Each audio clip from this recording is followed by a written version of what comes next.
2020년부터 학교폭력 규정이 대폭 변경됩니다. 혹시 알고 계셨나요? 궁금하신 분들은 이 영상을 끝까지 봐주세요.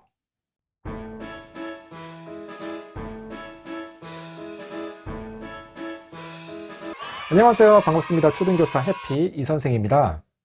오늘은 2020년부터 대폭 변경되는 학교폭력 관련 규정에 대해서 자세하게 알아보려고 합니다. 그럼 지금 바로 시작하겠습니다. 먼저 학교폭력은 학교 내외에서 학생들을 대상으로 발생한 폭행, 감금, 협박, 명예훼손, 공갈, 성폭력뿐만 아니라 강제적인 심부름, 따돌림, 사이버 따돌림 등 신체적, 정신적 또는 재산상 피해를 수반하는 모든 행위를 말합니다. 과거에는 상대방을 때리거나 돈을 빼앗는 등의 직접적인 학교폭력이 대부분이었는데 최근에는 사이버 따돌림, 예를 들어서 카카오톡 단체 채팅방에 초대한 후에 투명 인간 취급을 하면서 험담을 하는 것과 같은 사건도 자주 발생한다고 합니다.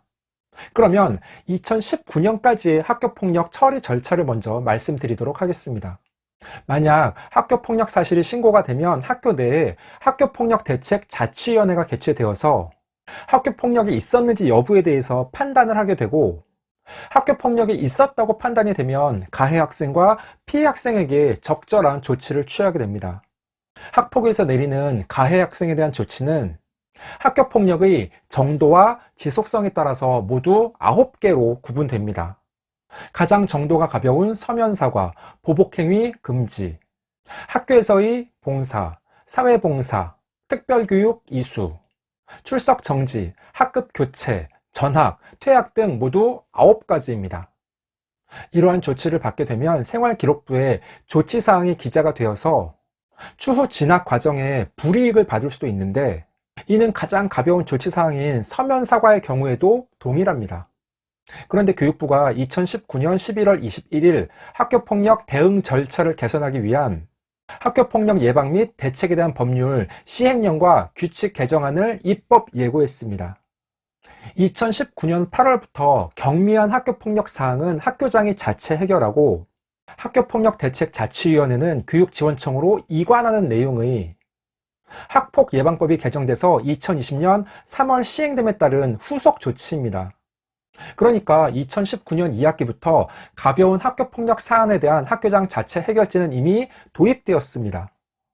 즉 2019년 9월부터 피해 학생과 보호자가 학폭위를 열지 않는 것에 동의하면 학교장이 자체적으로 학교폭력 사건을 해결할 수 있는 제도가 시행된 것입니다.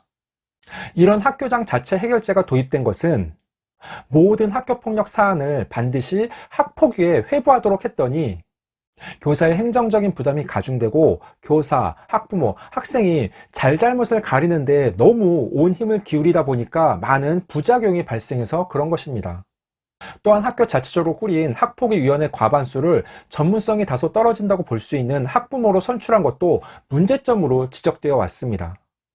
다만 2주 이상의 신체적, 정신적 치료가 필요하다고 진단서가 발급된 경우, 재산상의 피해가 있거나 그 피해가 복구되지 않은 경우, 학교폭력이 지속적인 경우, 학교폭력을 신고, 진술했다는 이유 등으로 발생한 보복행위인 경우, 이럴 때는 학교장이 자체적으로 해결할 수 없고 반드시 학폭위에 회부해야 됩니다.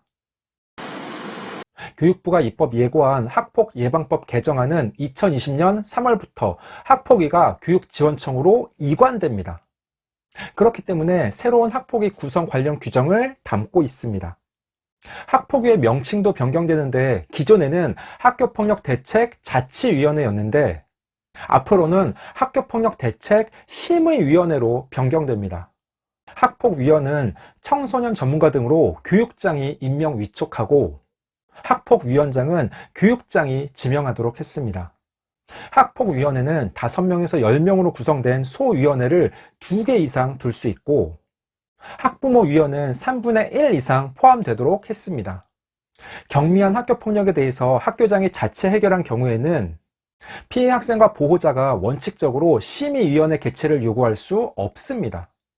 그러나 가해 학생 측에서 재산상의 손해복구를 이행하지 않았거나 새로운 사실이 추가 확인된 경우에 한해서 학폭의 개최를 요구할 수 있도록 하였습니다. 학폭위는 교육지원청으로 이관되지만 학교장이 자체 해결할 만큼 경미한 사안인지를 심의하는 전담기구는 학교에 구성하도록 했습니다. 학부모는 이 전담기구에 3분의 1 이상 참여하고 각 학교에 운영위원회가 선출하도록 했습니다. 또한 초중등교육법 시행규칙 개정안은 학교폭력 수위가 1, 2, 3호, 서면사과, 접근금지, 교내봉사로 가벼울 경우에는 학교 생활기록부 기재를 한 차례 유보하는 내용을 담고 있습니다. 1, 2, 3호 조치를 한 번 받으면 학생부 기재가 유보되지만 재학기간 1, 2, 3호를 포함한 학교폭력 가해 행위를 추가로 한 경우에는 이전의 내용들도 기록하도록 하였습니다. 기재 유보 유효기간은 초등학교는 3년, 중고등학교는 동일한 학교급으로 한정했습니다. 즉, 중학교 때 한 차례 경미한 학교폭력을 가해한 경우에는 고등학교까지 유보 조치 기록이 이어지지 않습니다. 이번 학폭예방법 일부 개정안은 2020년 3월 1일부터 시행될 예정입니다. 또한 학교폭력을 고의로 은폐하거나 축소하려다가 징계를 받은 교원은 한 단계 더 가중 징계하도록 하는 규칙도 개정되었습니다. 15초 요약! 2020년부터 학폭위가 교육지원청으로 이관됩니다. 이렇게 바뀜에 따라서 앞으로 경미한 학교폭력 행위에 대해서는 학교장 자체 해결제가 더욱 활성화돼서 학교는 교육 지도라는 본연의 목적에 충실할 수 있게 되고 중대한 학교폭력 행위는 교육지원청에서 심의함으로써 학교폭력 처분의 전문성과 신뢰도를 높일 수 있을 것이라고 기대합니다. 오늘은 2020년부터 바뀌는 학교폭력 규정에 대해서 자세하게 설명을 드렸습니다. 앞으로도 보다 더 재미있고 유익한 영상을 가지고 꾸준하게 계속 찾아뵙도록 하겠습니다. 이상 초등교사 해피 이선생이었습니다. 안녕.